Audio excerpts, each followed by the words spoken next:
একটা মেয়ে যে সারাদিন স্কুলে বাচ্চাদের পড়ায় আর সন্ধ্যায় বাসায় ফিরে তার বাবার সাথে গল্প করে। সে খুব সাধারণ জীবন পার করছে, কিন্তু একদিন হঠাৎ করে পুলিশ এসে তার বাবাকে ধরে নিয়ে যায়। আর যে অভিযোগটা আনা হয় তার বিরুদ্ধে, এটা এতটাই ভয়ঙ্কর যা পাড়া, সমাজ, এমনকি নিজের পরিবারের মানুষজনও তার বাবার দিকে ঘৃণার চোখে তাকাতে শুরু করে। এই অভিযোগটা হলো তার বাবা নাকি একটা ছোট্ট মেয়েকে যৌন নির্যাতন করেছে।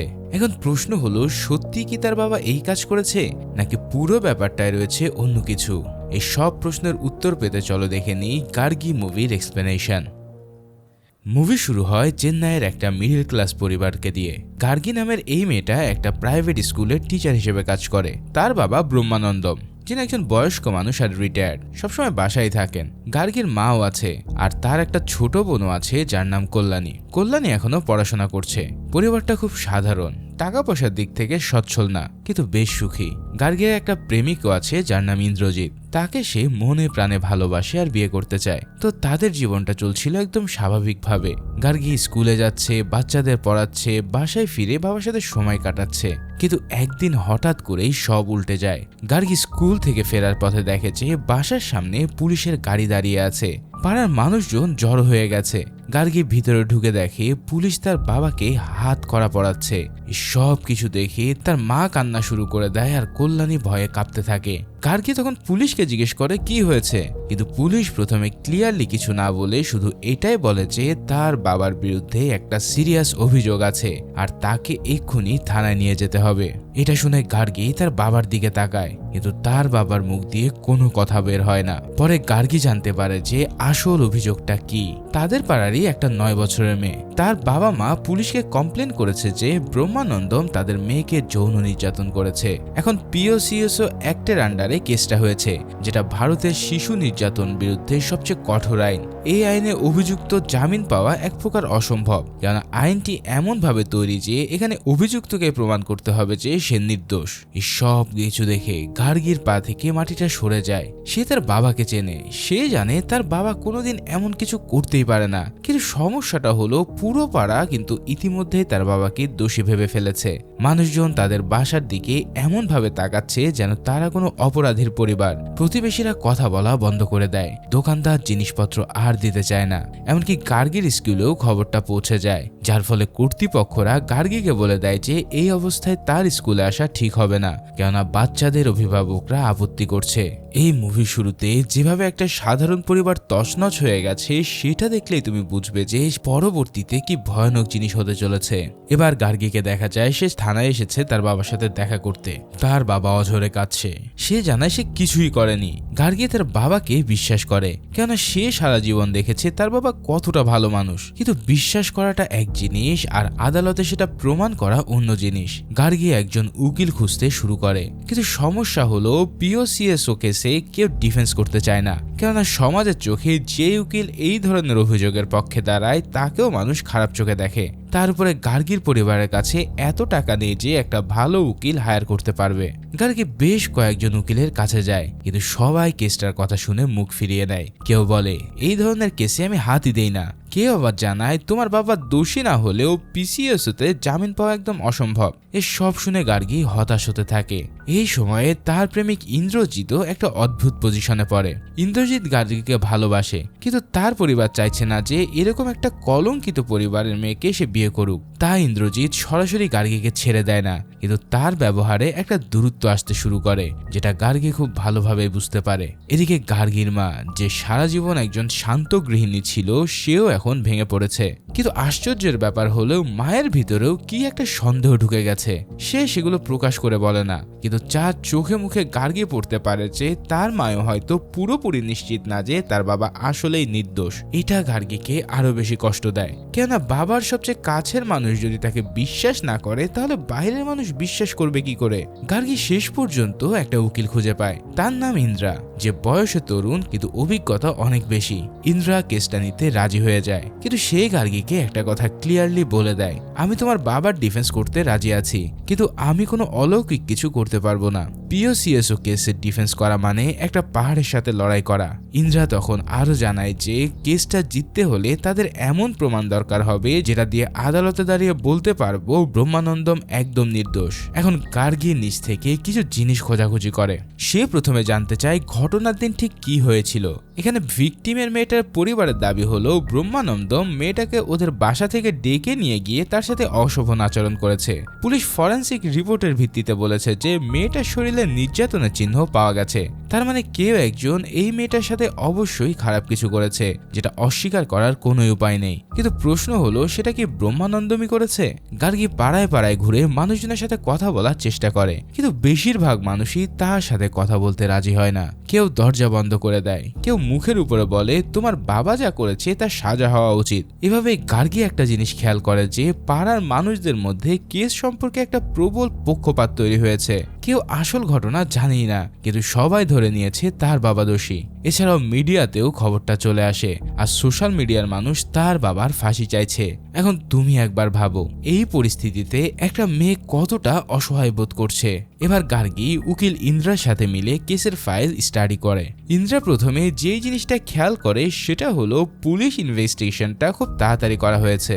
পুলিশ শুধু ভিকটিমের পরিবারের কথার উপরে ভিত্তি করে ব্রহ্মানন্দমকে অ্যারেস্ট করেছে, কিন্তু ঘটনার সময় সে কোথায় ছিল এবং কি করছিল সেটা ক্রস চেক করেনি। আর যে ফরেন্সিক রিপোর্ট পুলিশ আদালতে জমা দিয়েছে সেটাতে বলা হয়েছে যে এই মেয়েটাকে রেপ করা হয়েছে, কিন্তু নির্দিষ্ট করে তার বাবার সাথে কোনো ডিএনএ ম্যাচ দেখানো হয়নি। এটা একটা গুরুত্বপূর্ণ পয়েন্ট, কেননা যদি ডিএনএ ম্যাচ না থাকে তাহলে শুধু সাক্ষীর উপর ভিত্তি করে কাউকে দোষী সাব্যস্ত করাটা মোটেই উচিত নয়। ঠিক এই জায়গাতে তুমি যদি এখনো সিনে থ্রিলার চ্যানেল সাবস্ক্রাইব না করে থাকো এক্ষুনি করে ফেলো, কেননা এই মুভির আসল খেলা এখনই শুরু হতে চাইছে আর তুমি চাইবে না এটা মিস করতে।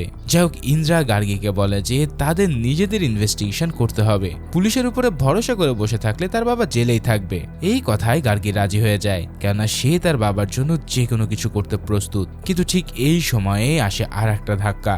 আদালতে প্রথম শুনানিতে জামিন আবেদন করা হয়, আর প্রসিকিউশন সেখানে এমন কিছু সাক্ষ্য প্রমাণ উপস্থাপন করে যেটা শুনে গার্গী নিজেও একটু থমকে যায়। কেননা পাড়ার একজন সাক্ষী এসে আদালতে বলছে যে সে নিজ চোখে দেখেছে ঘটনার দিন ব্রহ্মানন্দ মেয়েটাকে হাত ধরে নিজের বাসার দিকে নিয়ে যাচ্ছিল। এই সাক্ষীর কথা শুনে গার্গীর ভিতরটা কেঁপে ওঠে, কেন এতক্ষণ সে ভাবছিল পুলিশের কাছে শুধু ভিকটিম পরিবারেরই বয়ান আছে, কিন্তু এখন একজন তৃতীয় পক্ষের সাক্ষী সরাসরি বলছে যে সে দেখেছে মেয়েটাকে নিয়ে যেতে, যার ফলে আদালত স্বাভাবিকভাবে জামিন নামঞ্জুর করে দেয়। গার্গী কোর্টরুম থেকে বেরিয়ে প্রায় ভেঙে পড়ে, কিন্তু ইন্দ্রা তাকে সামলে ধরে বলে যে একজন সাক্ষীর কথা মানে সত্যি না, তাদের এই সাক্ষীকে ক্রস এক্সামিন করার সুযোগ পাবে, আর তার আগে নিজের ইনভেস্টিগেশনকে আরো শক্ত করতে হবে। এবার গার্গী নিজেই মাঠে নেমে পড়ে। সে প্রথমে ওই সাক্ষীর ব্যাপারে খোঁজ নেয়। সাক্ষীর নাম জানার পর সে পাড়ায় গিয়ে তার সম্পর্কে জানতে চেষ্টা করে। এখানে গার্গী একটা ইন্টারেস্টিং জিনিস আবিষ্কার করে, সেটা হলো এই সাক্ষী আর ভিকটিমের মেয়ের পরিবারের মধ্যে আগে থেকে একটা পরিচিতি আছে। তার মানে সাক্ষীটা পুরোপুরি নিরপেক্ষ বা তৃতীয় পক্ষ না, তার সাক্ষ্যে পক্ষপাত থাকার একটা সন্দেহ আছে। গার্গী এই তথ্যটা ইন্দ্রাকে জানায়, আর ইন্দ্রা বলে যে এটা কোর্টে কাজে লাগতে পারে, কিন্তু শুধু এতটুকু দিয়ে কেস জেতা যাবে না, তার জন্য আরো শক্ত কিছু দরকার। ঠিক এই সময় গার্গীর পরিবারের ভিতরেও চাপ বাড়তে থাকে। গার্গীর ছোট বোন কল্যাণী স্কুলে যেতে পারছে না, কেননা সহকর্মীরা তাকে নিয়ে কথা বলছে। মা ক্রমশই চুপচাপ হয়ে যাচ্ছে, খাওয়া দাওয়া এক প্রকার ছেড়েই দিয়েছে। আর গার্গী যে স্কুলে পড়াতো সেখান থেকে তাকে আনুষ্ঠানিকভাবে বিদায় জানিয়ে দেওয়া হয়েছে। তার মানে পুরো পরিবারের একমাত্র আয়ের উৎসটাও বন্ধ হয়ে গেল। এই পরিস্থিতিতে উকিলের ফি দেওয়া, কোর্টের খরচ চালানো, এই সব কিছু মিলিয়ে গার্গী আর্থিকভাবেও কোণঠাসা হয়ে পড়ে। কিন্তু এত কিছুর পরেও গার্গী থামে না। সে বুঝতে পারে যে তাকে ঘটনার দিনের টাইম লাইন পুরোপুরি রিকনস্ট্রাকশন করতে হবে। বাবা ঘটনার দিন কোথায় কোথায় গিয়েছিল, কার কার সাথে দেখা করেছিল, আর কখন বাসায় ফিরেছিল, এই সব তথ্য তার জোগাড় করতে হবে। এবার গার্গী তার বাবার সাথে জেলে দেখা করতে চলে যায়। তারপর সে এই ব্যাপারে জিজ্ঞেস করলে তার বাবা জানায় সে ঘটনার দিন সকালে বাসায় ছিল, দুপুরে পাড়ার মধ্যে একটু হাঁটতে বের হয়েছিল, আর কাছের একটা চায়ের দোকানে চা খেয়েছিল। তারপরে সে বাসায় ফিরে আসে। এছাড়াও সে বলে সে ওই মেয়েটাকে চেনে, কেননা মেয়েটা পাড়ারই বাচ্চা, কিন্তু সে কখনো মেয়েটাকে ডেকে নিয়ে যায়নি বা তার সাথে কোনো কিছুই করেনি। বাবার এই সব কথা শুনে গার্গী এবার চলে যায় ওই চায়ের দোকানে। দোকানদারকে সে জিজ্ঞেস করে বাবা ঘটনার দিন কখন এসেছিল এবং কতক্ষণ ছিল। দোকানদার জানায় হ্যাঁ, সে প্রায়ই আসে, ঘটনার দিনেও এসেছিল, কিন্তু ঠিক সেই সময়টা সে মনে করতে পারছে না। গার্গী তখন দোকানদারকে অনুরোধ করে যেন সে আদালতে এসে অন্তত এতটুকু বলে যে ব্রহ্মানন্দম ওই সময় দোকানে ছিল। কিন্তু এখানে দেখা যায় দোকানদার ভয় পায় এবং সে বলে আমি কোনো ঝামেলায় জড়াতে চাই না। ঠিক এই জায়গায় গার্গী একটা গুরুত্বপূর্ণ বিষয় বুঝতে পারে। সে বুঝতে পারে যে মানুষ সত্যটা জানলেও সেটা বলতে ভয় পায়, কেননা সমাজ ইতিমধ্যে রায় দিয়ে ফেলেছে ব্রহ্মানন্দমের পক্ষে কথা বলা মানে নিজেকেও সন্দেহের আওতায় আনা। গার্গী এই ফ্রাস্ট্রেশনটা ইন্দিরার কাছে প্রকাশ করে, আর ইন্দিরা বলে যে আর এটাই পিওসিওসে কেসের বাস্তবতা। এই আইনে সমাজ, মিডিয়া সবাই অভিযুক্তকে দোষী ভাবতে শুরু করে, যার ফলে ডিফেন্স সাইডের জন্য সাক্ষী পাওয়া এক প্রকার অসম্ভব হয়ে যায়। একটা মেয়ে যখন একা পুরো সিস্টেমের বিরুদ্ধে দাঁড়ায় তখন কতটা সাহস লাগে সেটা এই মুভি দেখলে তুমি হাড়ে হাড়ে টের পাবে। এদিকে ইন্দিরা কেসের ফরেন্সিক রিপোর্টটা আরো গভীরভাবে স্টাডি করে। এখানে সে একটা জিনিস খেয়াল করে যেটা আগে কারোর নজরে পড়েনি। মেয়েটার শরীরে যে নির্যাতনের চিহ্ন পাওয়া গেছে সেটা টাইম ফ্রেম নিয়ে রিপোর্টে একটা মিসিং আছে, মানে ঘটনাটা ঠিক কোন দিনে হয়েছে সেটা ফরেন্সিক রিপোর্ট থেকে নিশ্চিত করে বলা যাচ্ছে না। এটা ডিফেন্সের জন্য একটা খুবই গুরুত্বপূর্ণ পয়েন্ট, কেননা যদি সঠিক তারিখে কনফার্ম না হয় তাহলে অভিযোগের ভিত্তিটাই দুর্বল হয়ে পড়ে। এদিকে গার্গী আরেক দিক থেকেও কাজ শুরু করে দেয়। সে ভিকটিমের মেয়ের পরিবার সম্পর্কে জানার চেষ্টা করে। এখানে সে জানতে পারে যে মেয়েটার বাবা একটু সমস্যাযুক্ত মানুষ, তার মদ্যপানের অভ্যাস আছে, আর পাড়ায় তার রেপুটেশন খুব একটা ভালো না। এটা গার্গীর মাথায় একটা প্রশ্ন তৈরি করে, কিন্তু সে এই পর্যায়ে কাউকে সরাসরি অভিযুক্ত করে না, সে শুধু তথ্য জোগাড়ই করতে থাকে। মুভিটা এতক্ষণ পর্যন্ত দেখছো মানে তুমি নিশ্চয়ই হুকড হয়ে গেছো, আর যদি ভালো লেগে থাকে তাহলে একটা লাইক করে দিও, কেননা এই ধরনের ডিটেল এক্সপ্লেন তৈরি করতে সত্যি অনেক সময় আর শ্রম লাগে। আশা করি বুঝতে পেরেছো। যাই হোক, এবার আদালতের দ্বিতীয় শুনানি শুরু হয়। ইন্দিরা এবার কিছু পয়েন্ট তুলে ধরে। সে প্রথমত ফরেন্সিক রিপোর্টের টাইম ফ্রেমের অসঙ্গতি তুলে ধরে। দ্বিতীয়ত সে বলে যে পুলিশ ইনভেস্টিগেশনে কোনো ডিএনএ এভিডেন্স নেই যেটা সরাসরি ব্রহ্মানন্দমকে ঘটনার সাথে কানেক্ট করে। আর তৃতীয়ত সে সেই বিষয়টা তোলে যেটা চোখে দেখা সাক্ষী আর ভিকটিমের পরিবারের মধ্যে আগে থেকেই সম্পর্ক রয়েছে, যার ফলে সে ওই সাক্ষীর বিশ্বাসযোগ্যতা নিয়ে প্রশ্ন করে। প্রসিকিউশন অবশ্য পাল্টা যুক্তি দিয়ে বলে যে ভিকটিম একটা 9 বছরের শিশু, তার বয়ানকে সন্দেহ করার কোনোই সুযোগ নেই, আর এই অ্যাক্ট অনুসারে শিশুর বয়ান সবসময় সত্য ধরে নেওয়া হয়। এই সব কথা শুনে আদালত এবারও জামিন দেয় না, কিন্তু ইন্দিরার পয়েন্টগুলোকে বিচারক নোট করে। গার্গী হতাশ হয়, কিন্তু ইন্দিরা বলে যে এটা একটা দীর্ঘ লড়াই, তোমাকে ধৈর্য ধরতে হবে। এই পর্যায়ে গার্গী এমন একটা সিদ্ধান্ত নেয় যেটা পুরো কেসের মোড় ঘুরিয়ে দেয়। সে সিদ্ধান্ত নেয় যে সে নিজে ভিকটিম মেয়েটার সাথে কথা বলার চেষ্টা করবে। এখন এটা খুবই রিস্কি, কেননা এই কেসে অভিযুক্ত পরিবার ভিকটিমের পরিবারের সাথে যোগাযোগ করলে সেটা আদালত খুব খারাপভাবে দেখবে, কেননা এই বিষয়টা ভিকটিমকে প্রবাহিত করার চেষ্টা হিসেবেই দেখা হবে। কিন্তু গার্গী এখানে সরাসরি মেয়েটার কাছে যায় না, বরং সে একটু চতুরতার সাথে কাজ করে। সে পাড়ার অন্য বাচ্চাদের সাথে কথা বলে যারা ভিকটিম মেয়েটার বন্ধু। বাচ্চাদের কাছ থেকে সে জানতে পারে এমন কিছু তথ্য যেটা পুরো কেসের চিত্রই বদলে দেয়। বাচ্চারা বলে যে ওই মেয়েটা শুধু ব্রহ্মানন্দমের সাথে না, বরং পাড়ার আরো কয়েকজন মানুষের সাথেও একা একা সময় কাটাতো, আর তাদের মধ্যে একজন হলো পাড়ারই এক লোক যে একটা ছোটখাটো ব্যবসা চালায়। এই তথ্য পেয়ে গার্গীর চোখ বড় হয়ে যায়। সে কথাটা ইন্দ্রাকে জানায়, আর ইন্দ্রা বলে যে তাদের এই লোকটার ব্যাপারে আরো খোঁজ নিতে হবে। গার্গী এবার সেই লোকটা সম্পর্কে তথ্য জোগাড় করতে শুরু করে, আর এরপর সে যা পায় সেটা তাকে গভীর চিন্তায় ফেলে দেয়। লোকটা আগেও একবার চাইল্ড অ্যাবিউজের অভিযোগে অভিযুক্ত ছিল, কিন্তু সেবার কোনো কেস হয়নি, বরঞ্চ সেটা মিটমাট হয়ে গিয়েছিল। এই তথ্যটা গার্গী পুলিশকে জানায়, কিন্তু পুলিশ তা আমলে নেয় না, কেননা তাদের কাছে ব্রহ্মানন্দমের বিরুদ্ধের কেস একদম ক্লিয়ার, তাই তারা নতুন কোনো দিকে যেতে আর আগ্রহী না। তখন গার্গী বুঝতে পারে যে পুলিশ আসলে কেস ক্লোজ করে দিতে চাইছে। এই সিস্টেমের বিরুদ্ধে একা লড়তে গিয়ে গার্গী শারীরিক আর মানসিকভাবে ভেঙে পড়তে শুরু করে। রাতে তার ঘুম হয় না, সে খেতে পারে না, কিন্তু তবুও পরের দিন সকালে উঠে আবারও বের হয়। ঠিক এই সময় তার প্রেমিক ইন্দ্রজিৎ এমন একটা কাজ করে যেটা গার্গীকে আরো বেশি আঘাত করে দেয়। ইন্দ্রজিৎ তাকে বলে যে তাদের এই সম্পর্কটা এই মুহূর্তে পজ করা উচিত। এমন স্বার্থপরের কথা শুনে গার্গী কিছুই বলে না, শুধু তাকিয়ে থাকে, কেননা সে বুঝতে পারে যে কে তার পাশে আছে আর কে নেই। তোমাদের কাছে আমার একটা প্রশ্ন, এই মুহূর্তে এসে তুমি কি মনে করো তার বাবা আসলেই নির্দোষ? কমেন্টে তোমাদের মতামত জানিও। এদিকে ইন্দ্রা আর একটা গুরুত্বপূর্ণ পদক্ষেপ নেয়। সে আদালতে আবেদন করে যে ভিকটিম শিশুটার সাথে একজন চাইল্ড সাইকোলজিস্টের মাধ্যমে কথা বলার অনুমতি দেওয়া হোক। এটা পিওসিএসও কেসে একটা স্ট্যান্ডার্ড প্রক্রিয়া, কিন্তু এই কেসে এটা আগে ঠিকমতো করা হয়নি। এবার আদালত অনুমতি দেয় আর সাইকোলজিস্ট মেয়েটার সাথে কথা বলে একটা রিপোর্ট তৈরি করে। এই রিপোর্টে কিছু ইন্টারেস্টিং পয়েন্ট উঠে আসে।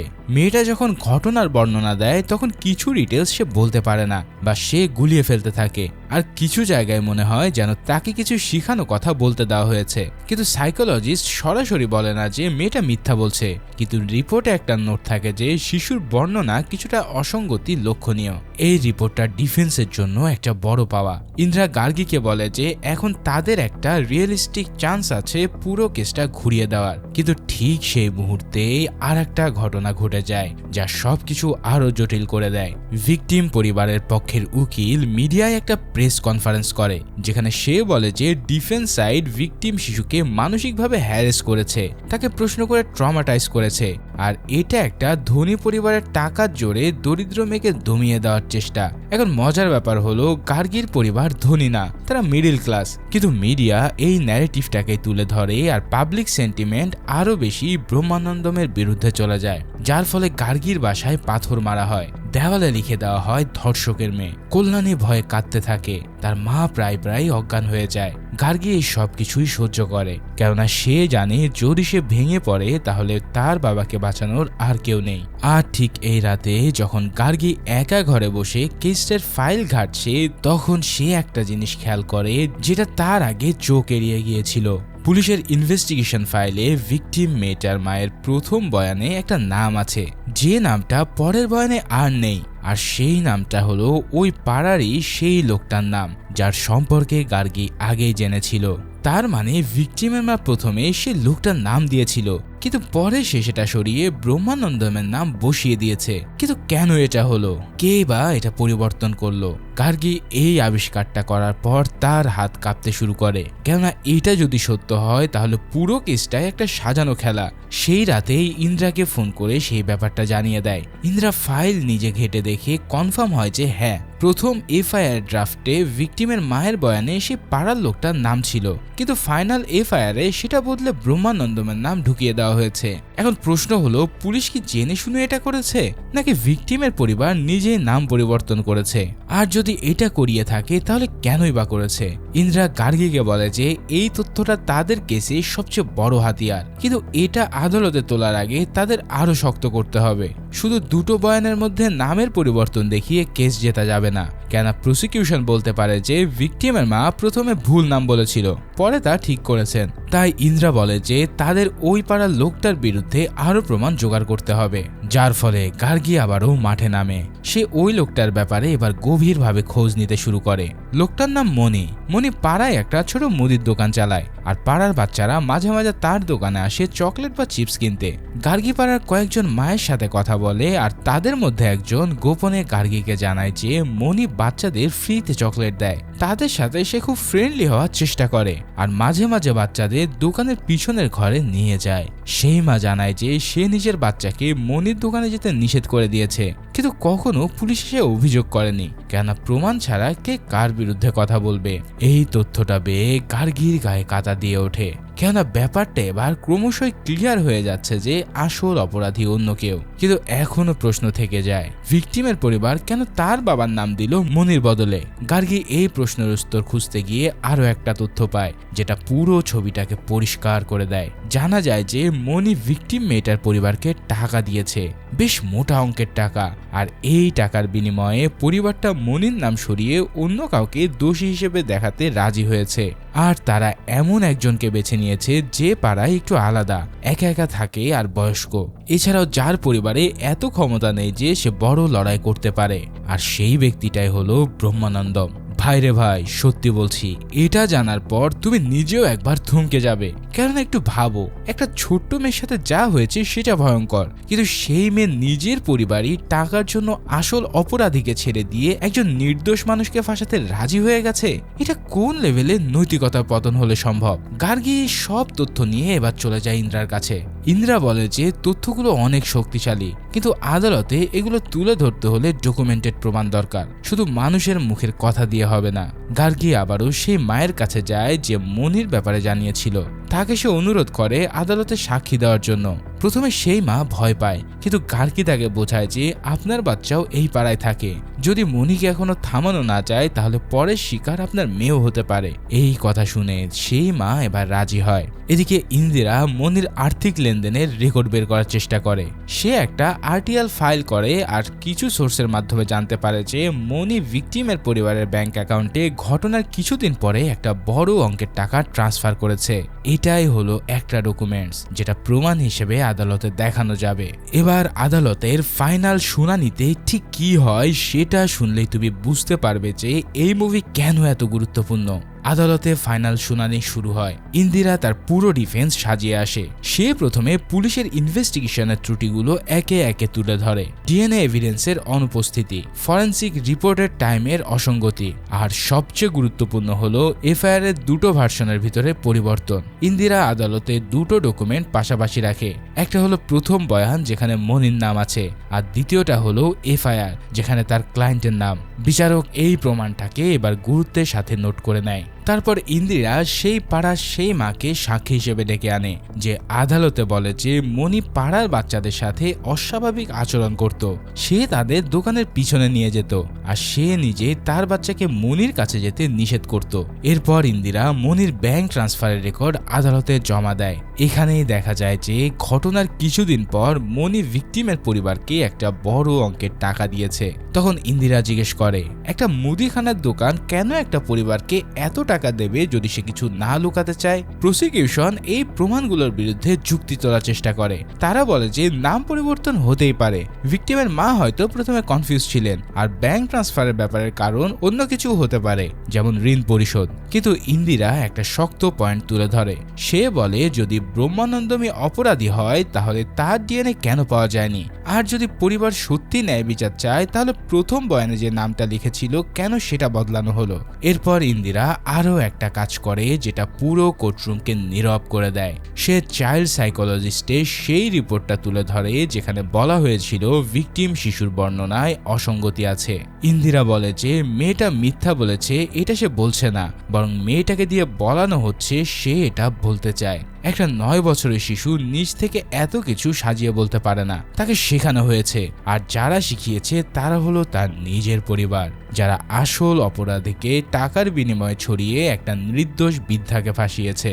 এই কথা শুনে কোর্টরুমে পিন ড্রপ সাইলেন্স নেমে আসে। বিচারক কিছুক্ষণের জন্য চুপ থাকে। তারপর মনিকে আদালতে হাজির করার নির্দেশ দেওয়া হয়। মনি যখন আদালতে আসে সে প্রথমে অস্বীকার করে বলে যে সে কিছুই জানে না, আর এই ব্যাংক ট্রান্সফারের টাকাটা একটা ঋণের টাকা ছিল। কিন্তু ইন্দ্রিয়া তাকে ক্রস এক্সামিনে এমন প্রশ্ন করে যে মনি গুলিয়ে যেতে শুরু করে। সে একবার বলে ঋণ দিয়েছিল 6 মাস আগে, পরে সে বলে 3 মাস আগে। সে ঠিক বলতে পারে না কত টাকা সে ধার দিয়েছিল। এই সব অসঙ্গতি বিচারক স্পষ্টভাবে লক্ষ্য করতে থাকে। এরপর বিচারক ভিকটিমের মাকে ডাক দেয়। মাকে সে সরাসরি প্রশ্ন করে যে কেন প্রথম বয়ানে মনির নাম ছিল আর পরে সেটা বদলে গেল। মেয়েটার মা প্রথমে চুপ থাকে, তারপর সে কাঁদতে শুরু করে। শেষ পর্যন্ত ভেঙে পড়ে সে স্বীকার করে যে হ্যাঁ, আসলে মনি তার মেয়ের সাথে খারাপ কাজ করেছে, কিন্তু মনি তাদের টাকা দিয়ে বলেছে যে অন্য কারো নাম দিতে, আর তারা গরিব মানুষ, টাকার লোভে রাজি হয়ে গেছে। মেয়েটার মা জানায়, আমি জানি আমি ভুল করেছি, কিছু আমরা খেতে পারতাম না। মনি বলেছিল ব্রহ্মানন্দম একা বুড়ো মানুষ, কেউ তার পক্ষে দাঁড়াবে না, আর সহজে এই কেসটা জেতা হয়ে যাবে। কি ধরতে পারছো বিষয়টা? মনি শুধু একটা শিশুকে নির্যাতন করেই ক্ষান্ত হয়নি, সে সেই শিশুর পরিবারকে টাকা দিয়ে কিনে একজন নিরপরাধ মানুষের উপরও দোষ চাপিয়েছে। আর পুলিশ, মিডিয়া, সমাজ সবাই চোখ বন্ধ করে সেই নিরাপদ মানুষটাকে ধর্ষক বানিয়েছে। আদালতে ব্রহ্মানন্দমকে সমস্ত অভিযোগ থেকে মুক্তি দেওয়া হয় আর মনিকে গ্রেফতারের নির্দেশ দেয়। সেই সাথে ভিকটিম পরিবারের বিরুদ্ধেও মিথ্যা সাক্ষীর জন্য আইনি ব্যবস্থা নেওয়ার নির্দেশ দেওয়া হয়। এছাড়াও পুলিশের ইনভেস্টিগেশন ত্রুটি নিয়েও বিচারক কড়া মন্তব্য করে। ফাইনালি গার্গীর বাবা জেল থেকে বেরিয়ে আসে। বাবা মেয়েকে জড়িয়ে কাঁদতে থাকে। এই মুহূর্তে কোনো ডায়লগ নেই, কেবল রয়েছে দুজনের চোখে পানি। একটা মানুষ কতদিন জেলে ছিল, কতটা অপমান সহ্য করেছে, এই সব কিছু তার চোখে মুখে পরিষ্কার ফুটে ওঠে। শুধু তাই, জেলের ভিতরে অন্য বন্দীরাও তাকে নির্যাতন করেছে, কেননা জেলেও চাইল্ড অ্যাবিউজারদেরকে সবচেয়ে বেশি ঘৃণা করা হয়। বাবার শরীরে সে সব ক্ষতচিহ্ন দেখে গার্গী আরো বেশি ভেঙে পড়ে। তবে বাসায় ফেরার পর বাস্তবতা আরো কঠিন হয়ে যায়। পাড়ার লোকজন এখনো তাদের দিকে একই চোখে তাকায়, কেননা যারা বাবাকে দোষী ভেবেছিল তারা কোর্টের রায়ের পরেও নিজেদের মতামত বদলায়নি। মানুষ বলতে শুরু করে টাকা দিয়ে সে ছাড়া পেয়েছে কিংবা আইনের ফাঁক গলে বেরিয়ে গেছে। তখন গার্গী বুঝতে পারে আদালতে জিতলেও সমাজের আদালতে তার বাবা হয়তো কোনোদিন নির্দোষ প্রমাণ হবে না। আর এটাই এই মুভির সবচেয়ে কষ্টের জায়গা।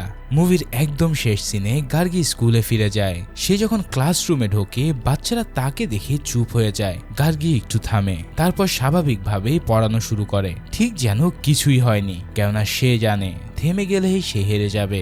আর ক্যামেরাটা ধীরে ধীরে গার্গীর মুখ থেকে সরে গিয়ে ক্লাসরুমের জানলা দিয়ে বাইরের রাস্তায় যায়। মানুষ যে যার মতোই তাদের জীবন পার করছে, কিন্তু একজন নির্দোষ মানুষের জীবন কতটা ক্ষতি হয়ে গেল সেটা নিয়ে কারো কিছু আসে যায় না। ঠিক এই সিনের মধ্যে দিয়ে এই ইমোশনাল মুভিটা এখানেই শেষ হয়।